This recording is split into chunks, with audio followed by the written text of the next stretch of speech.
tassa bhagavato arahato samma sambuddhassa. Namo tassa bhagavato arahato samma sambuddhassa. Namo tassa bhagavato arahato samma sambuddhassa. Buddhang dhammang sanghang namasami. Good evening and blessings to everybody watching.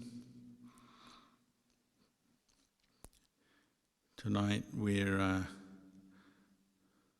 here in Buddha Bodhivana Monastery on the edge of Melbourne, but we're taking part in the program of practice and the Papa offering at Bodhipala Monastery, Mount Pleasant, South Australia, near Adelaide. So we welcome all of you, if you're listening from over there.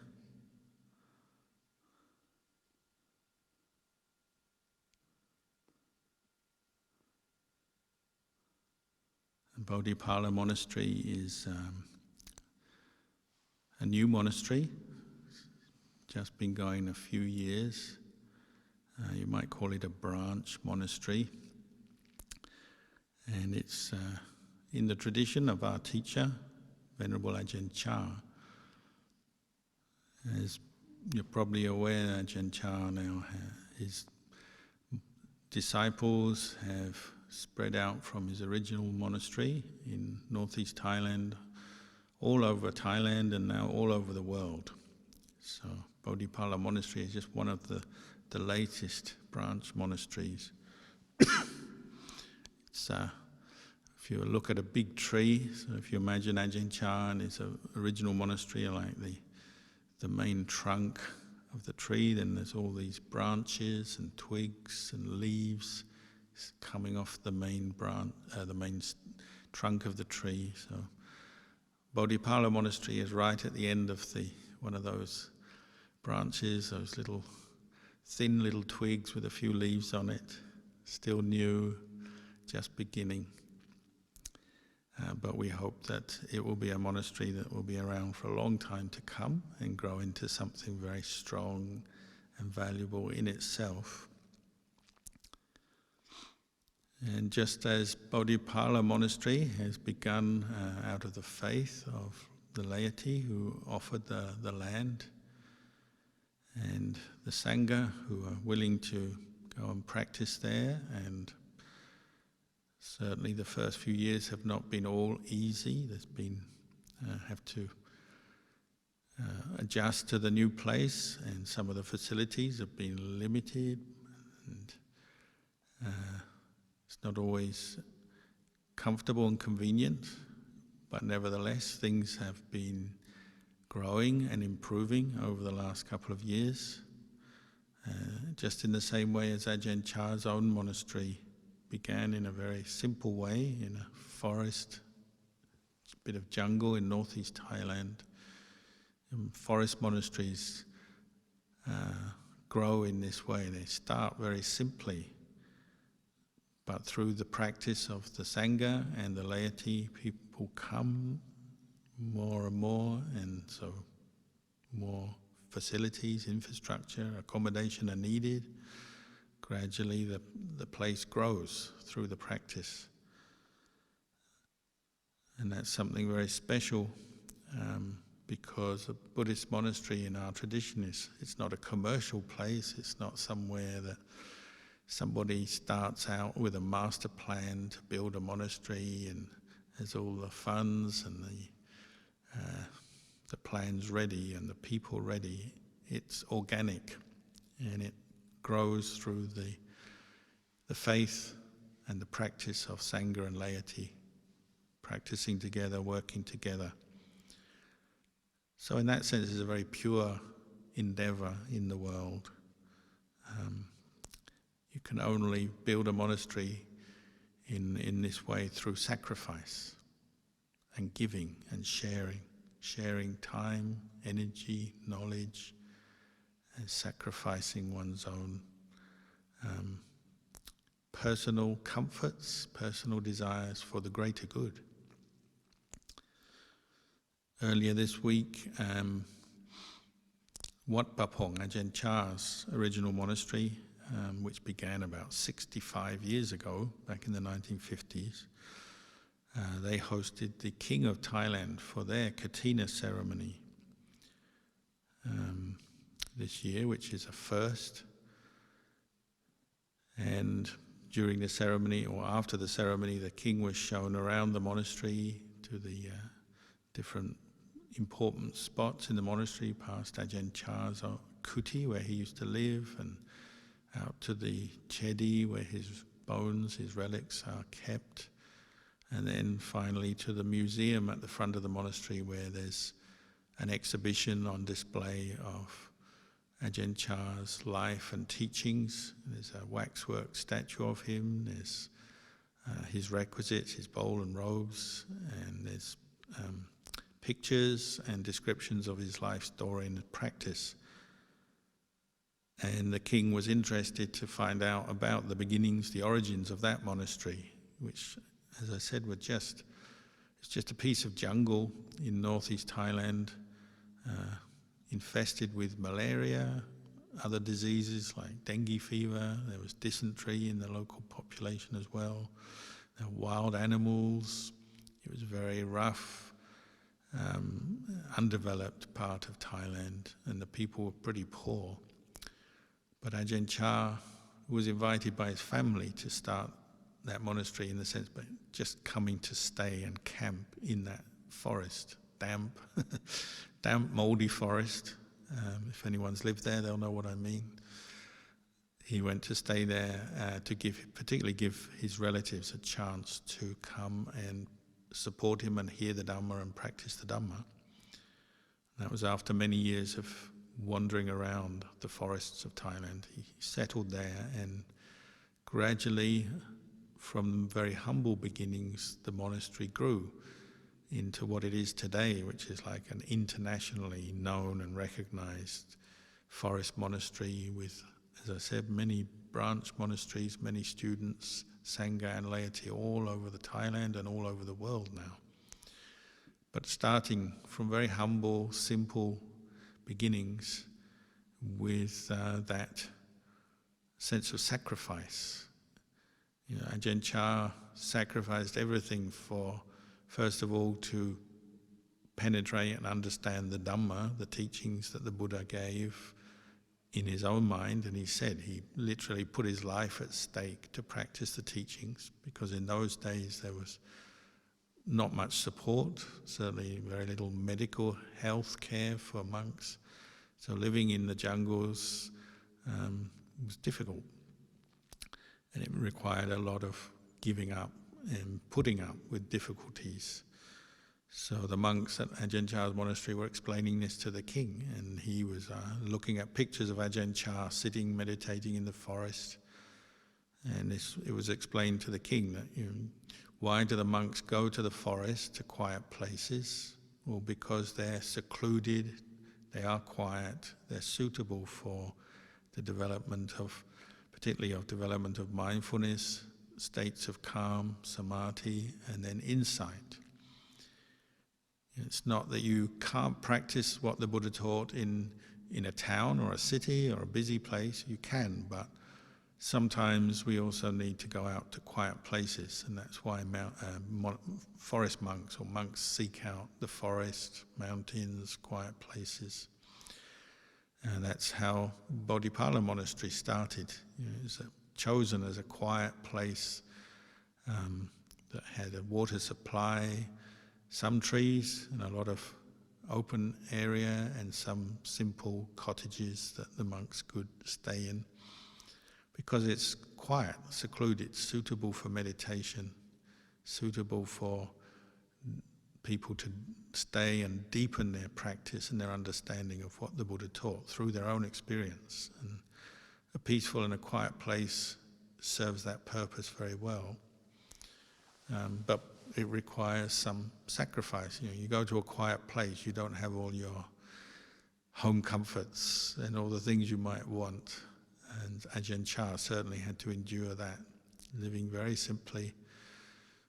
In the early days of his monastery, the food was so simple that sometimes there might be, say, 6 or 8 monks and novices living in the forest, and they might get, that every day they'd get a lot of rice, but they wouldn't get much in the way of other foodstuffs. So maybe they'd get 1 banana between 6 of them, so they'd have to cut the banana into 6 pieces.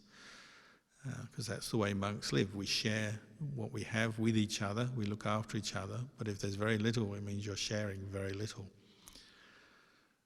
But Ajahn Chah had that quality of sacrificing for the truth, for the Dhamma, both to train himself, and we believe he reached the summit, the pinnacle of the Buddhist practice, reached Nibbana, enlightenment, through his own practice. But then also he sacrificed to share that with others. So he taught monks and novice monks over the years. He started a nuns community. His mother was the first nun, but grew into a very large nuns community in the forest there.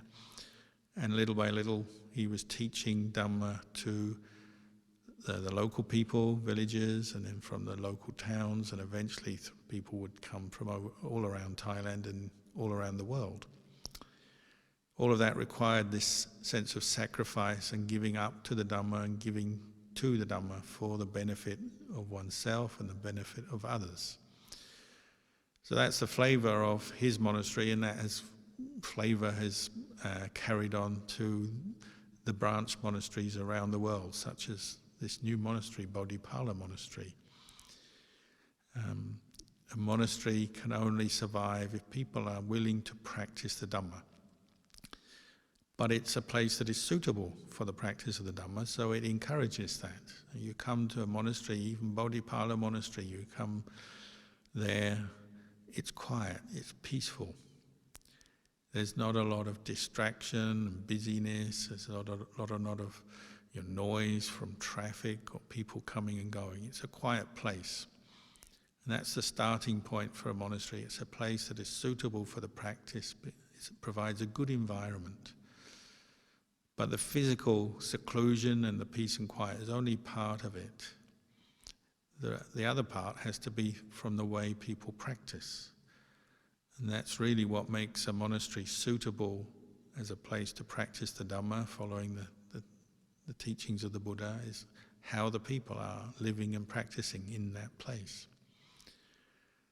This is why it's important to have monasteries in the world, because they provide this place where people can practice, and particularly Sangha, monks, nuns, laymen, laywomen, who give up more of their time to come live in those places, keep the precepts, follow the monastic discipline, learn meditation, and you might say live the meditation, live mindfulness, live wisdom, live compassion, all the qualities that we aspire to in our practice. When you're in a monastery, you're actually living them, breathing them, bringing them up every day. So the monastery is made up of these 2 aspects: the place, the physical environment, and then the practice of the people. And the practice of the people has to come from our hearts and minds. And the Buddha always pointed out our hearts and minds are the forerunner of everything we do. Ajahn Chah used to mention a Thai phrase, which the Thai people will know, Jit ben nai, Gai ben bao, which means your mind is the boss and your body is the servant. So in a monastery you see that at work. You have to first of all have that intention to practice. And that comes from your own mind. You bring it out. I want to practice. I want to understand more, find out more, learn more of what the Buddha taught, and I want to practice it. You have to have that intention. That comes from our faith, our inspiration, maybe from hearing the teachings, reading them, seeing them in different ways. But then we have to have our own intention. And that's like the forerunner of everything we do in a monastery. You have that initial intention. We want to practice for our benefit and for the benefit of others. And then the body is the servant. So the mind is the boss, so you have the intention, I want to practice, and the body follows along, following the instructions of the boss. So your own body becomes your servant or your vehicle for the practice. So you see in a monastery, what we do with our body, our physical actions, are a big part of our practice, what we do every day. And they express what's going on in our mind. So one of the things Ajahn Chah used to emphasize all the time is that when you live in a monastery, it's a community. So you come together, whether you're just there for the day as a visitor, or you're actually staying there as a lay person, or as a monk or a novice monk.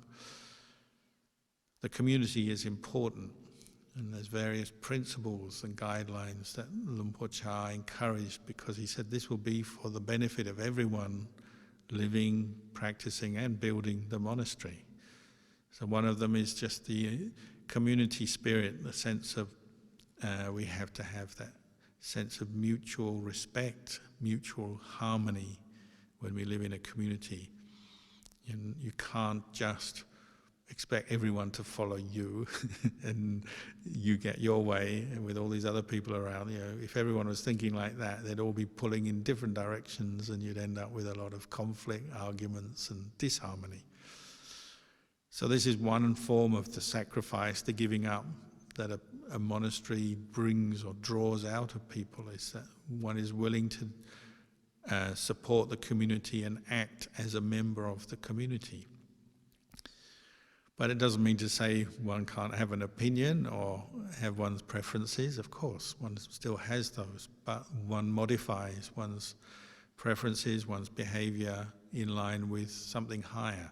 One is giving up to something higher, the practice that will lead us to the end of suffering, to nibbana, to enlightenment. And from my experience, and I think from many other Buddhist practitioners, that's a very good goal to have. It's the highest, in the sense you're aiming towards complete freedom from suffering, complete freedom from stress, from unhappiness, all the things we don't like about life that human beings don't want. You're aiming for freedom from them when you come into a monastery. That's what a monastery stands for, that's what it's there for. It's a place to practice for that end. And the community in the monastery supports that. So even though sometimes we do have to give up our preferences and desires when we come into a monastery, we don't always do things our own way all the time, it's for a purpose, a higher purpose. And that's important to remember, that our practice is for the higher goal, for deepening our understanding of truth, finding more peace, more wisdom in our hearts, so that we can liberate them from suffering and the causes of suffering. So even the Buddha would respect the Dhamma. Even the Buddha, a Buddha who is fully enlightened, and you could say didn't need to respect or follow anything anymore, he had reached Nibbana. The Buddha said even the Buddha will respect the Dhamma, because until we are liberated, or even if we are liberated already, we need that goal in mind. And if in the case of a Buddha or of another enlightened person, say like Ajahn Chah, they still respect the Dhamma, they respect the values, say, of community, supporting each other in the practice, helping each other. They respect the Dhamma, they respect the Vinaya, the monastic discipline, because it's for the benefit of oneself and others, and for the long-term benefit as well. We need that. So the Buddha, once he talked about a past life when he was a bodhisattva, when he was not yet a Buddha, but he was practicing with that goal in mind. And he said in that life, he was fortunate. He was born as a prince and then became king of one part of India. And one day, as a king, he was going along. In those days, kings had chariots. They didn't have Mercedes-Benz or Rolls-Royces or whatever it is kings drive in these days. They had chariots. And they go along a lane. And in those days, they didn't have motorways, highways. They just have one single lane. for traffic, mostly foot traffic, but sometimes ox carts, sometimes a chariot. So the king was going along through his kingdom. Towards the edge of the kingdom, he's going to visit the border area to see how things were doing on the edge of his kingdom. So this is the Bodhisattva who's going to become a Buddha in a future life. And he's got his retinue, he's got his soldiers and his officers and people who support him coming along behind him. I guess most of them walking, some of them on horseback maybe. He's got all his...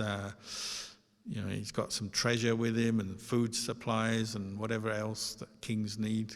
They're all there, so they're going along the road on this single lane road. And he gets to the edge of his kingdom and the road it continues, but it's now entering into the neighboring kingdom. And who should turn up but the king of that kingdom turned up by chance. And so they met on the road, and it's like one of those situations, you've got no space to go left or right, so they just had to stop and face off each other at the border of their two kingdoms. So the Bodhisattva gets down and shows respect to the other king, and the other king shows respect to him, and they have a conversation, and it's all cordial and polite. And then they have to work out who's going to get out of the way so the other one can go ahead. And the Bodhisattva and the other king, they're sort of talking, and they said, well, perhaps the one who has the most soldiers should go first and the other should get out of the way. It turns out they had exactly the same number of soldiers. Okay, so maybe the one with the most wives, servants, whatever else kings have. No, all exactly the same. Okay? So maybe the one with the most wealth should go forward and the other with least wealth should get out of the way. So they measured up all their piles of gold and other stuff, and it's the same. Every last thing they measured up was the same. So they are in a quandary, and they consulted their wise assistants and ministers. What should we do here? Who's going to, could have a diplomatic incident? We've all got the same amount of power, wealth, soldiers, arms. What can we do? If one gets out of the way of the other, maybe it'll be seen as a sign of weakness. That's not good. But the Bodhisattva, being a Bodhisattva, he's got one bit of wisdom that maybe the other king didn't have because he wasn't a Bodhisattva, and that he said, okay, we better talk about Dhamma, because I respect the Dhamma, I'm a Bodhisattva. I don't know if that's how he thinks, but you know what I mean. So the Bodhisattva went up to the other king and said, so I practice the Dhamma. Do you practice the Dhamma? And he said, yeah. But he wasn't so confident now. He'd been talking about other things very confidently, but he wasn't so confident. And the Bodhisattva says, well, how many precepts do you keep? He said, well, I try to keep the 5 precepts. And the Bodhisattva said, well, I keep the 8 precepts. A little bit higher, because he's more committed to the Dhamma practice. So even as a king, he was keeping the 8 precepts, and he meditated, and it was revealed that the Bodhisattva practiced more in terms of Dhamma than the other king. And everybody agreed, well, they're equal on every other level except for the practice of the Dhamma. The Bodhisattva is higher. And out of respect for the Dhamma, the other king agreed to move aside and let the Bodhisattva and his procession go first. And so this is just an example of how the Buddha quoted how we can all respect the Dhamma, and there's different ways that the Dhamma is seen and understood, but one may be just in terms of the level of someone's commitment to the practice, their faith, the precepts they keep, their meditation, and so on. So even a Buddha will respect the Dhamma. And in a monastery, that's something everybody has in common. You have a community of Sangha, laity. You come to the monastery, we have this respect, and you might even say love for the Dhamma, for truth and the aspiration to realize the truth. That's why a monastery exists, that's why we're there. So the very name Bodhipala Monastery, what does it mean? Well, Bodhi means enlightened knowledge. Pala means to preserve or protect. So it's the monastery where we protect the enlightened knowledge of the Buddha. So how do we do that? If we're not enlightened yet, how do we do that? Well, we preserve it through the practice, and we preserve it through the integrity of the practice. We're practicing out of respect for the truth and our love and our wish to seek the truth and realize, understand the truth. So we have to preserve the way, the method that will get us to that. And the way, the method is the practice of Dhamma, what we call the Eightfold Path, or Dhamma Vinaya, or there's different ways we describe it, but all the things that are undertaken and practiced and preserved in the monastery are helping to preserve the path, the way that will lead us to that enlightened knowledge.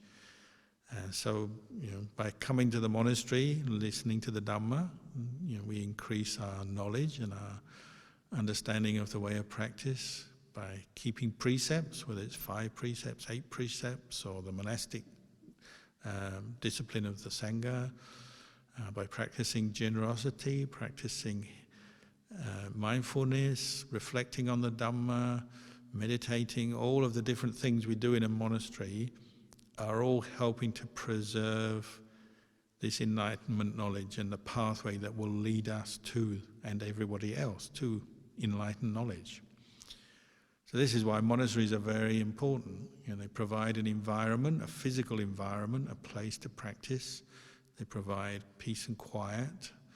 They provide a kind of sanctuary from some of the craziness and chaos of the world. But they also provide a place where people practice and preserve the teachings for themselves and for others and future generations through the practice. So monasteries, there are not that many in the world, but they're vital in this way. They perform a great and essential role in the world to help nourish the world in a spiritual way. And that's what you're doing, say, in Bodhipala Monastery, by coming to practice, or offer dana and share in the activities, participate, working bees, volunteer work, whatever people do. They're helping to preserve the practice of the Dhamma for themselves and for everybody else. So community and the role of community is very important. And the Buddha encouraged this, and Ajahn Chah encouraged this. He encouraged us to meet regularly. So we have meetings like this where we come together to chant, meditate, listen to the Dhamma together. He encouraged us to work together, because the monastery obviously requires a certain amount of work, maintenance, care and attention. So we do that together. We do things as a group, even though sometimes we're doing our own little project, we're in our own corner, but it's part of a whole. And when you look at a monastery, what do you see? Well, you see the results of many, many people's sacrifice. Maybe one person puts flowers on the shrine, another person cleans the kitchen, another person builds a hut for meditation, another person sweeps the leaves.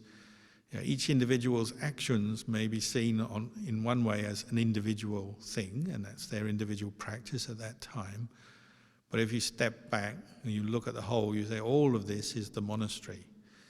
And so not one single thing is more important than anything else, because they all add to the whole. And everybody has something they can contribute. Like, you don't have to have a lot of knowledge and skills necessarily, but you have to have that faith and willingness to contribute, to participate, and you might say sacrifice. This is the way Ajahn Chah encouraged.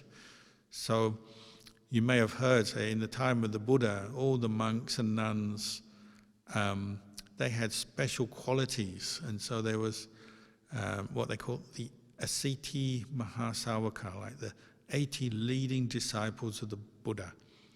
And these are monks and nuns who had very special qualities that they could share with the community based on their own practice, their own skills, character, personality. And so, it's like Venerable Sariputta was foremost in wisdom. He's a very wise monk, very good at explaining the Dhamma, putting everything into a context, giving very good explanations to help new people to understand the way to practice and so on. Or Venerable Moggallana was foremost in psychic powers, His meditative ability was amazing. His samadhi was very deep and profound, and his psychic powers were amazing, and he could do things that impressed people. Other monks and nuns, they had skills in teaching, in practicing. Some were like to practice in seclusion. Some were very ascetic and lived very simply in very poor, difficult conditions. Some were very generous, outgoing. There were many disciples who had their own particular character and qualities, and the Buddha praised this.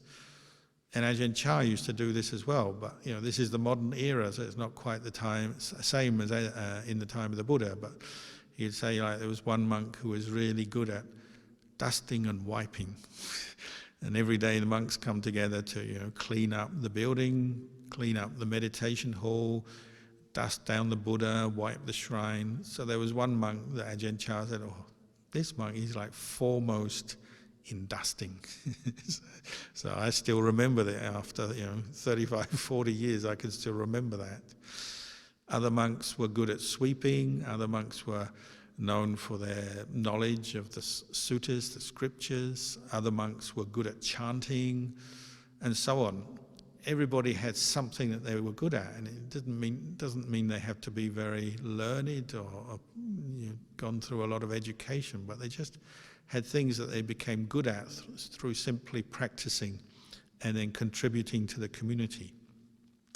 But as a whole, they all make up the monastery. It's like the forest is the same. All the trees look different, and there's different species, and some are short, some are tall, some are straight, some are crooked. But as a whole, they all make up the forest. So a monastery is like that. There's not one kind of model, oh, everyone has to be this way in a monastery. There are guidelines and ways of practice, but everyone contributes in their own way.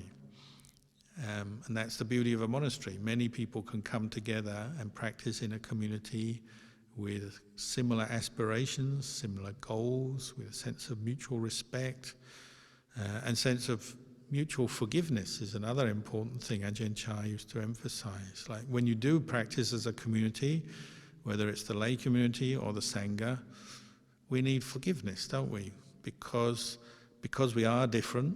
We may have similar goals, aspirations, but we have different characters. Some people talk a lot, some people don't talk much at all, some people are loud, some people are quiet, some people are very energetic and they're always rushing around doing many things. Some people are very quiet, you never see them. Everyone is slightly different. And so it's natural that because of those differences in people's character, temperaments, some of their behavior is different. Well, sometimes we do rub up against each other. So we have to have an attitude of forgiveness, being able to forgive and let go sometimes of our own preferences, our own ideals or expectations about other people. Some people are fast, some are slow. Even Ajahn Chah used to say, when he was a young monk, he was sometimes critical that another monk would eat really slowly, and it looked like them, because we only eat one meal a day, and so our food we eat as a meditation in our bowl, but some monks eat slowly, some monks eat very fast. And he said sometimes he'd notice himself looking at another monk critically because the monk eats too slow, and then gives the doubt, is he just indulging in his food, enjoying it too much? Or look at a monk who's eating very fast and say, wow, he just scoffs his food down. Maybe that's another form of greed. Then he realized, this looking at other people and judging them and being irritated by them is actually his own problem. It's not their problem. He's suffering by judging others, and he realized, he doesn't actually know what's in their state of what's behind their action. Maybe it's just their character. Some people need to eat slower for their own health and well-being. Some people can eat faster, they have very strong digestion, they can throw the food in and digest it very easily. Everyone's different. And he realized the problem is not other people, it's him. So he learned, I have to practice compassion, letting go and forgiveness when I live with other people, because they're all different. That's another thing you learn in community. Often we have the ideal, someone who meditates, or a Buddhist monk or nun, should be off on their own, meditating on their own in seclusion, and that is part of our practice.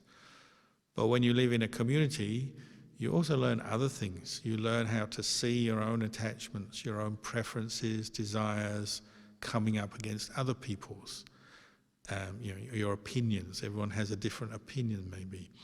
And you'll see that in a monastery. So you have to have this sense of knowing how to moderate your own attachment to your own views, opinions, sense of self, ego. And that means sometimes letting go, putting yourself in other people's shoes, seeing things from their point of view. Sometimes forgiving. Somebody unwittingly treads on your toes, crowds on your space, does something in a way you don't like, or you have to learn to forgive, because maybe that's just their way. It can be something as simple as, you come into the meditation hall and there's a seat that you always sit in every time you're in the meditation hall, and then you come in and someone else is sitting in it. It's like, oh, they're sitting in my seat. But then you think about it, well, actually, who does this meditation hall belong to?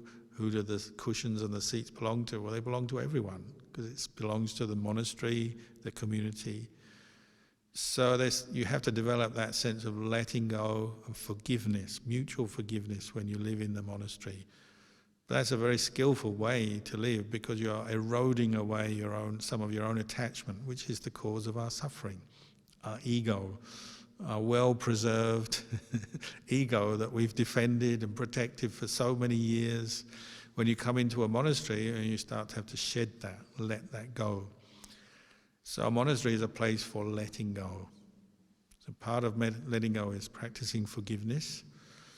Ajahn Chah used to say, when people come into the monastery for the first time, in the early part of their practice, lay people as much as monks and nuns, he said they're like pebbles in a mountain stream. I know Bodhipala's mountain stream doesn't run that often, but it does run sometimes. You go up into the rocks, it starts up there, have a nice spring up in the rocks there. And the little pebbles there up in the mountain stream are always kind of sharp, because they're new. They're just broken off the bigger pieces of rock through the action of water, wind, rain, and so on. They break off and they're small and sharp. If you tread on them, they hurt. Like when you make a new road and you get gravel from the quarry, you put it down. When the monks walk on it barefoot, their feet always hurt, and you see them walking along going, ooh, ooh, ow, ee, because the rock hurts, because it's freshly broken off other bigger bits of rock. Ajahn Chah said, people in a monastery, when they first come, it's like that. They're sharp, they have sharp, jagged edges, and those sharp, jagged edges rub against other monks or other lay people in the kitchen or whoever it is, and those jagged edges hurt. You tread on them, you touch them, you get little cuts and bruises, and you need to have a lot of patience, a lot of letting go, a lot of forgiveness, because you're like this little jagged rock. But if you keep practicing, then you become more like those nice river pebbles they sell down in the garden centre. The little jagged rocks have been washed down the stream into the bigger rivers, and then they gradually rubbing against each other, and the jagged edges gradually get worn away until they become nice, round, good-looking river pebbles, and then you go and buy them in the garden centre and put them in your garden because they look nice. So somebody who's come through the training in a monastery, whether a layperson or sangha, the longer they're there, the more beautiful they become, because their sharp, jagged edges get rubbed off. They learn to let go, they learn to forgive, they learn to be patient, they learn to be mindful in different situations. They become more composed, more at peace within themselves, they understand the Dhamma more. All of that is this process of rubbing away the jagged edges until they become a nice, smooth river pebble. And then, if it's a worldly river pebble, well, you can sell it for a lot of money, make a lot of money, it has value. In terms of Dhamma, once you've worn away your rough edges, you have value, because you'll have all these good qualities that you've developed through the practice. You have wisdom and compassion and mindfulness and kindness and patience, and then people want you. So like Ajahn Chah obviously rubbed away all his sharp edges by the time he started his monastery and then developed the Sangha there. And he said he got the most wisdom in his life from teaching Sangha and lay people at his monastery, Wat Pah Pong. Because when you do live with other people, well, you learn a lot about yourself in relation to those people. You see your own moods, anger come up, or desire come up, and some people you like and you're attracted to them, some people you hate, you're repelled by them, but you're wearing away that attachment by practicing in the monastic situation. So more and more you become like the beautiful river pebble, and so Ajahn Chah became like that.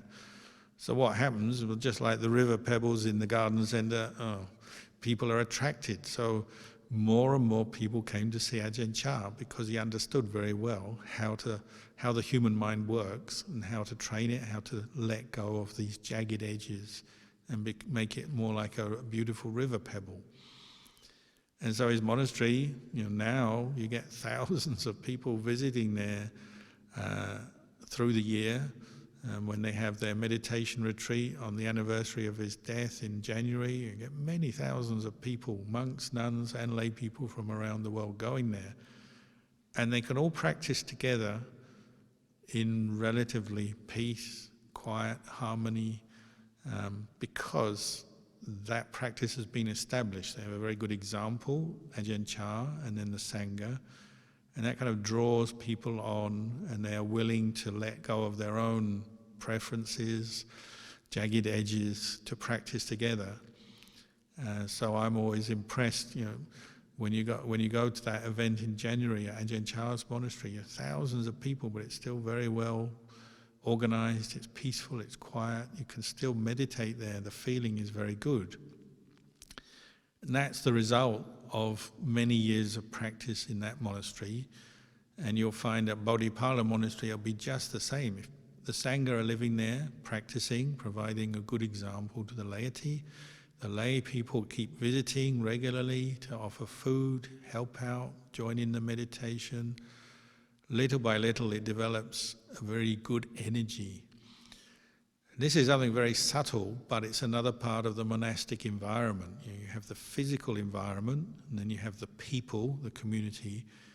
But the last factor in a monastery, which is the most subtle and quite hard to put your finger on, is the good energy that comes from all that practice.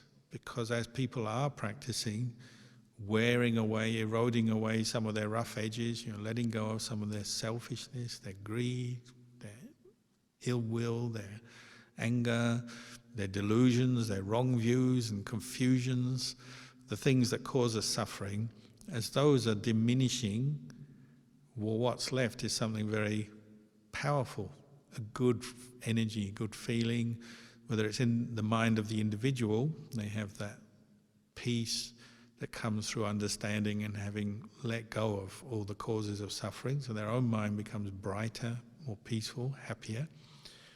But then there's also the group, because if you have a monastery, it's a place of community, so you actually have many people experiencing more peace through the results of their merit making, the good karma they make. They experience more peace, more radiance, more happiness, and that rubs off on other people as well. So just as in the beginning of our practice, our rough edges are rubbing on other people and we cause friction, and we have to learn to let go and forgive and be patient. But at the end of the practice, or as the practice develops, the opposite is happening. You're getting the good energy, the wisdom, the compassion, the self-sacrifice, the kindness rubbing off on others as well in a good way. So then you get the growth of this vibrant, peaceful, happy energy. Little by little it becomes more tangible. You can't see it and point to it, but you can feel it. So over time, monasteries become a place that attract people. People are drawn to that peaceful energy because it's quite hard to find in the rest of the world. It is there throughout the world, but it's not always immediately obvious because of pandemics and economic problems and politics and society and chaos and all the things that we have to deal with in our daily lives. Sometimes it's covering over some of the good energies that people also are developing. But in a monastery, it's very concentrated.